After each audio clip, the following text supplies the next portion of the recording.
ආයිබෝවන් හැම දෙනාටම සති අන්තය අද දිනේ ඉරිදා 4 වෙනිදා ජනවාරි මාසේ අපි බලමු දැන් අලුත් සතියක් ආරම්භ වෙනකොට 2026 අවුරුද්දේ කොහොමද සුළු හා මධ්‍ය පරිමාණ ව්‍යාපාරික ඔබ මේ අවුරුද්දට මුණ දෙන්න සැලසුම් කරන්න කියලා. වීඩියෝ කීපයක් අපි ඔබට ලබා දීලා තියෙනවා බිස්නස් ගයිඩ් තුලින්. අපි අදත් එවැනි හරබර තොරතුරු ඇතුළත් වීඩියෝ එකක් අපි ඔබට සූදානම් කරමින් තමයි මේ ඉන්නේ. මීට කලින් මම වීඩියෝ එක කතා කරා මේ භාණ්ඩයක මිල කිරීම සම්බන්ධයෙන්. අතර මේ මිල කිරීම සම්බන්ධයෙන් කරපු වීඩියෝව නරඹපු කීප දෙනෙක් මගෙන් විවිධ විමසීම් කළා තිබුණා මේ මිල කිරීම සම්බන්ධයෙන් තව පොඩ්ඩක් පැහැදිලි කරන්න කියන කාරණේ. ඒක මම ඔබට පැහැදිලි කරද්දී ඇත්තටම මම උත්සාහ කරනවා ප්‍රායෝගිකව අපි අත්විඳින භාණ්ඩ හා සේවාවන් වල විවිධත්වය, බ්‍රෑන්ඩ් එක නැත්තම් සන්නම් නාමය, එහෙම නැත්නම් තව පැත්තකින් කියනකොට කොයිතරම් දුරට එම භාණ්ඩය හෝ සේවාව පාරිභෝගික කණ්ඩායමක හෝ පාරිභෝගිකයෙකුගේ අවශ්‍යතා වුමනා එහෙම නැත්නම් ඔහු හෝ ඇය අපේක්ෂා කරන විසඳුම් කොයිතරම් හොඳින් ලබා දෙනවද? තව පැත්තෙන් කිව්වොත් what we deliver to our customer.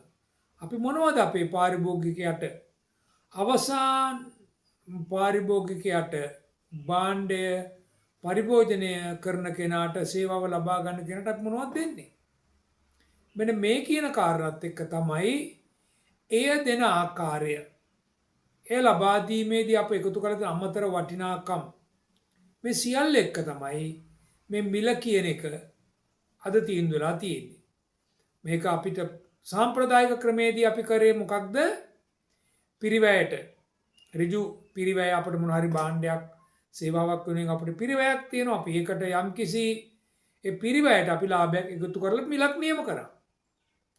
උදාහරණයක් කිව්වොත් පිරිවැය රුපියල් 100යි නැත්නම් අපි 80යි කියලා පහසුවට අමතර වීදම් රුපියල් 20ක් ආවා. ඔන්න සම්පූර්ණ පිරිවැය රුපියල් 100යි 120ක ලාභය තියලා 120ට මිල කරා. නමුත් මම ඔබට කලින් වීඩියෝෙදි කිව්වා ඔබ හඳුනා නොගත් වියදම් hidden expenses සෑහෙන ප්‍රමාණයක්, විශාල ප්‍රමාණයක් ඔබගේ භාණ්ඩය සේවාවට ඇතුල් වෙනවා. ඇතුළු වෙලා ඔබ අපේක්ෂා කරපු ලාභය ඔබෙන් ඉවත් කරනවා. නැත්නම් ඔබ ලාභයට තමයි භාණ්ඩය විකුණන්නේ. ඒ නිසා මම අද ඒකේ තව පොඩ්ඩක් ඉස්සරහට ගිහලා කතා කරන්නම්. මේ මිල කිරීමේ ක්‍රමවේදය, අද තියෙන මේ මානව විද්‍යාත්මක මිල කිරීම, psychological pricing කොහොමද සිද්ධ වෙන්නේ කියන කාරණේ එක පැත්තෙන් අපිට කියන්න පුළුවන්. අනිත් පැත්තෙන් අපිට කියන්න පුළුවන් ඇයි අපි එක එක සන්නාම වෙනුවෙන්, අපි උදාහරණයක් ගත්තොත් ඔබ අතේ පාවිච්චි කරන දුරකථන කීපයක්, මොබයිල් ෆෝන් කීපයක් අපි ගමු. Samsung and Apple. Samsung කියන මොබයිල් ෆෝන් එකකට, ලැප්ටොප් එකකට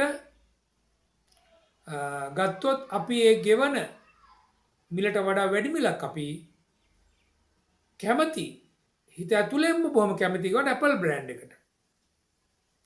රුපියල් ලක්ෂයකමාරක් ලක්ෂයක් වෙන ඒ එකම ෆීචර්ස් නැත්තම් ඒ කියන අපි කියන්නේ ස්පෙක් එක නැත්තම් ඒ තාක්ෂණික කාරණා අඩංගු Samsung දුරකථනයකට ගෙවන මිල වගේ 4 ගුණයක් හෝ 5 ගුණයක් අපි ගෙවන්න ඕන, ගෙවන්න කැමති Apple දුරකථනයකට.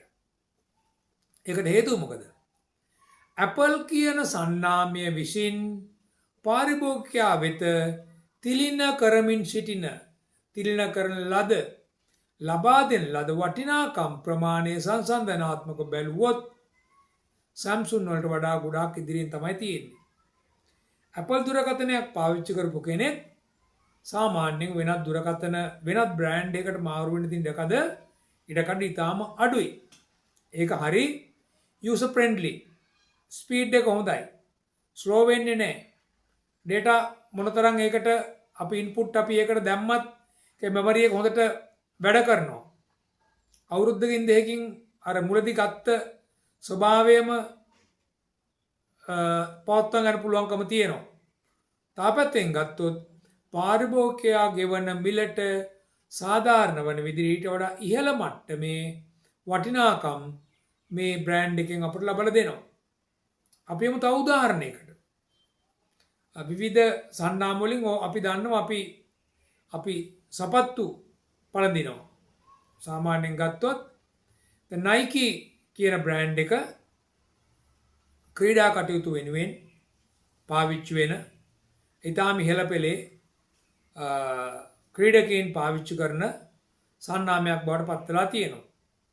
එයයි ඔවුන් කොයි වෙලාවකවත් මේ Nike කියන සපත්තුව හදලා තියෙන අමුද්‍රව්‍ය, ඒකේ මැහුම් දාලා තියෙන විදිය, ඒකේ ෂෝල් එක, ඒකේ තියෙන මේ මොකක්ද අපි මොනවා හරි වෙනත් ඔය තාක්ෂණික කාරණා නැත්තම් ඒකේ තියෙන ෆීචර්ස් ගැන උන් කතා කරන්නේ නැහැ.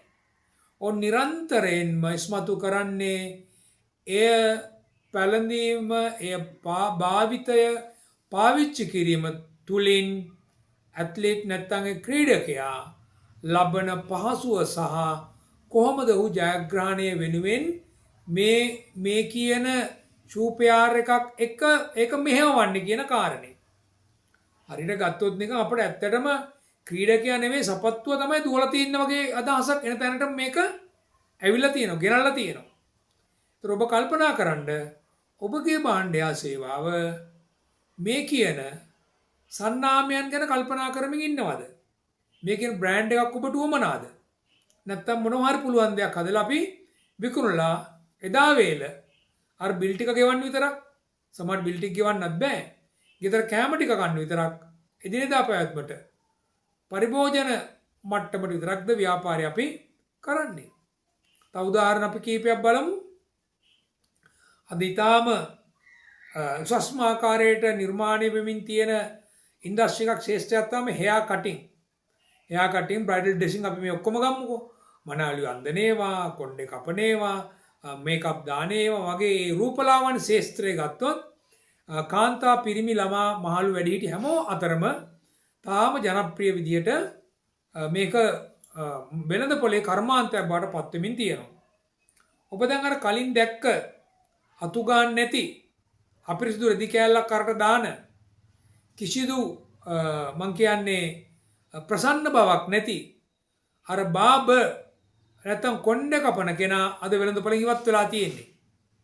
තවදුරටත් ඔහුට කොණ්ඩේ කපමින් ඉන්න පුළුවන්.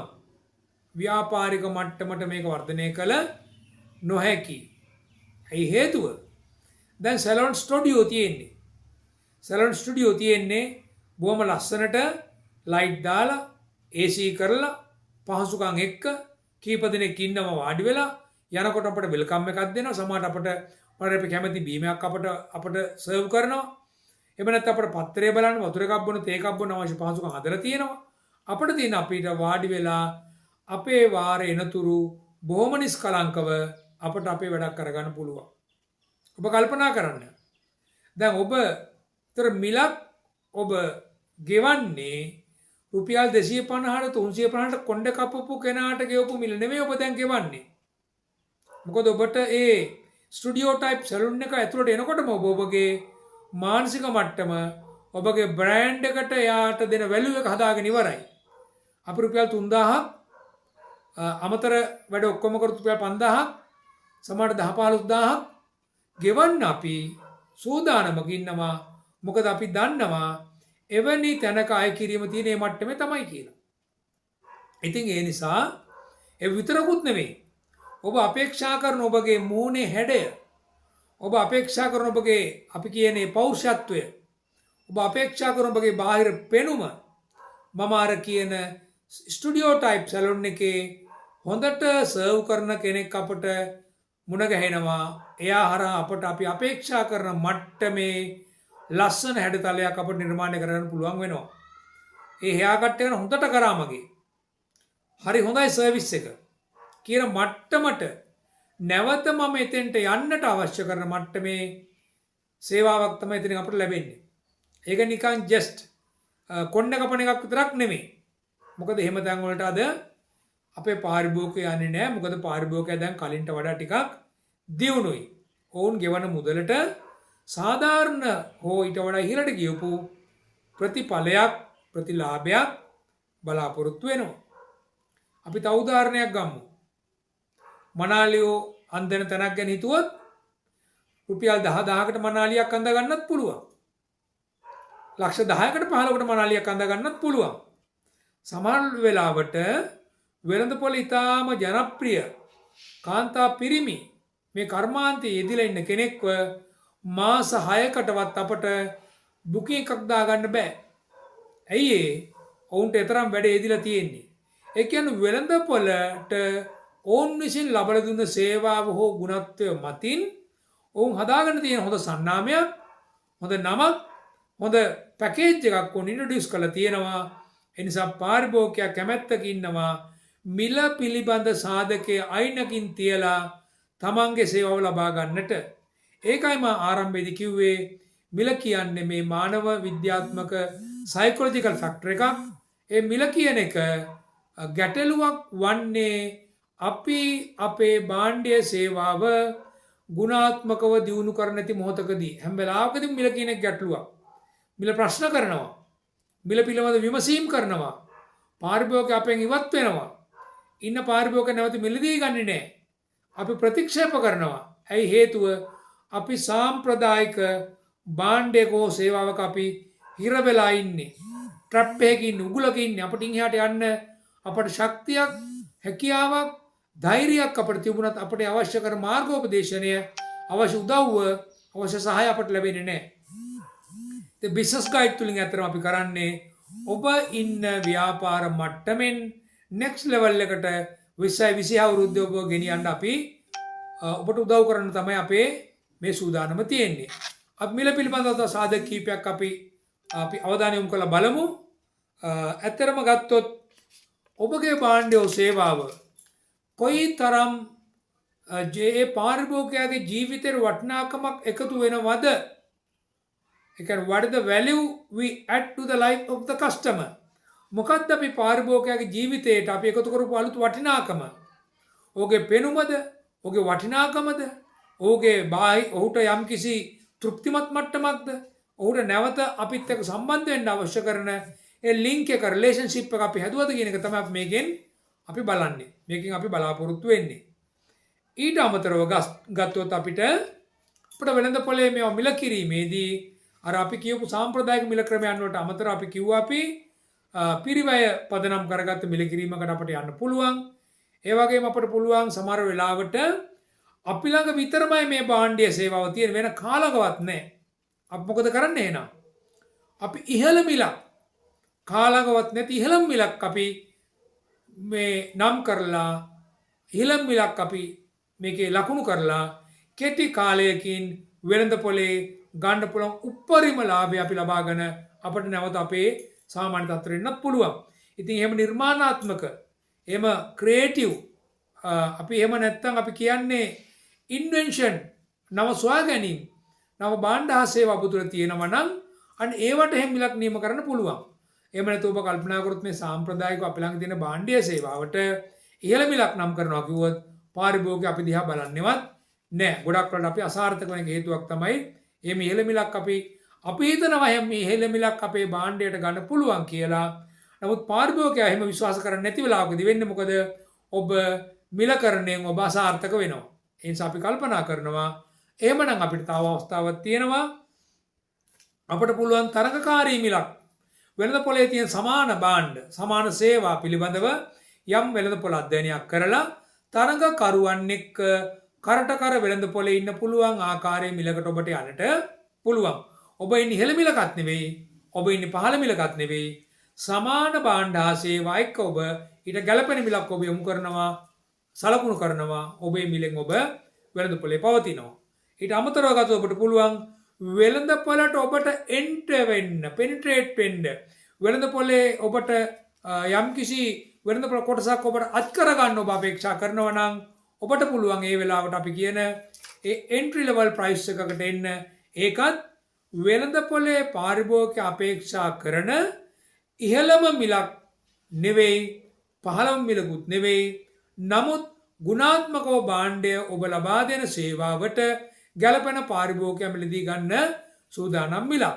ඉතින් මම මේ කතා කරපු මේ මිල කිරීමේ සාම්ප්‍රදායික ක්‍රමෙන් එහාට ගියපු මේ ක්‍රමවිධි වගේම ඔබගේ භාණ්ඩය හෝ සේවා වෙනුවෙන් ඔබ නිර්මාණය කරලා තියෙනවද හොඳ සන්නාමයක්.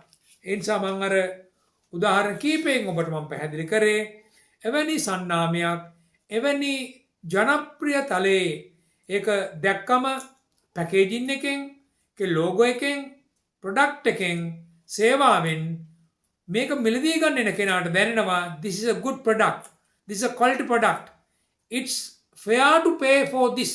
ඒක බොහොම සාධාරණයි මම මේ වෙනුවෙන් ගෙවන එක කියන ආකල්පය attitude එක අපිට හදන්න පුළුවන් නම් වෙනද පොළ ජයග්‍රහණය කරන්න පුළුවන්. මිල කියන එක ඔබ ගැටලුවක් කරගන්නට එපා.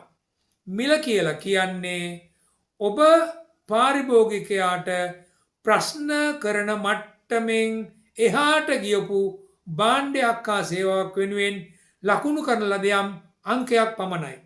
හැබැයි පාරිභෝගිකයා භාණ්ඩ මිලදී ගන්න කෙනා ඔබ සපයන භාණ්ඩ හෝ සේවාවට ඔහු අපේක්ෂා කරන වටිනාකම ලැබේද කියලා සැකයක් ඔහුට තියෙනවා නම් ඔහු මිල පිළිබඳව ප්‍රශ්න කරනවා. එහෙමනම් 2020 අවුරුද්දේ ඔබගේ භාණ්ඩ හෝ සේවාව පාරිභෝගිකයන් ප්‍රශ්න කරන මිලෙන් ඔබව රිජෙක්ට් කරන ප්‍රතික්ෂේප කරන භාණ්ඩයක් හා සේවාවක් වෙනුවට යම් කිසි වෙළඳපොළ කොටසක ඔබට අභිමානයෙන් ඉදිරිපත් කරන්න පුළුවන් හොඳ සන්නාමයක් හොඳ බ්‍රෑන්ඩ් එකක් එක්ක අපි යමු ඉදිරියට. සුළු මධ්‍ය පරිමාණ ව්‍යාපාර වලට මේක විශාල පරිමාණ ව්‍යාපාර වලින් ගන්න පුළුවන් උදාහරණ ඕන තරම් තියෙනවා. මම එවන උදාහරණ 4-5ක් ඔබට කියලා දුන්නේ. ඔබ ඊ타මත්ම දන ප්‍රායෝගික උදාහරණ මම කියලා දුන්නේ. එහෙමනම් අන්නේ ආකාරයෙන් අපි තීන්දුව తీරන ගනිමු. බිස්නස් ගයිඩ් තුලින් ඔබට මේ පිළිබඳව යම්කිසි තා පැහැදිලි කිරීමක් තා මොන හරි උපදේශයක් යම්කිසි යෝජනාවක් ඕනනම් අපි හැම වෙලාවෙම කැමති එක ලබා දෙන්න. එහෙමනම් අපි තවත් මෙවැනි හරබර වීඩියෝකින් අපි හම්බෙමු. ලබන මේ නව සතිය 2026 ජනවාරි මේ අලුතෙන් ලබන සතිය හෙට ඉඳලා ඔබට ඔබගේ ව්‍යාපාර කටයුතු වෙනුවෙන් ධෛර්යමත්ව ශක්තිමත්ව නව අදහස් එක්ක යන්න පුළුවන් සතියක් බවට පත් වෙන්න අපි සුබ ප්‍රාර්ථනා කරනවා. බිස්නස් ගයිඩ් තුලින් එකට ශක්තිය ධෛර්යය සහ සුව පැතුම් ගේනවා. අපි නැවත හම්බෙමු. බොහොමත්ම ස්තුතියි.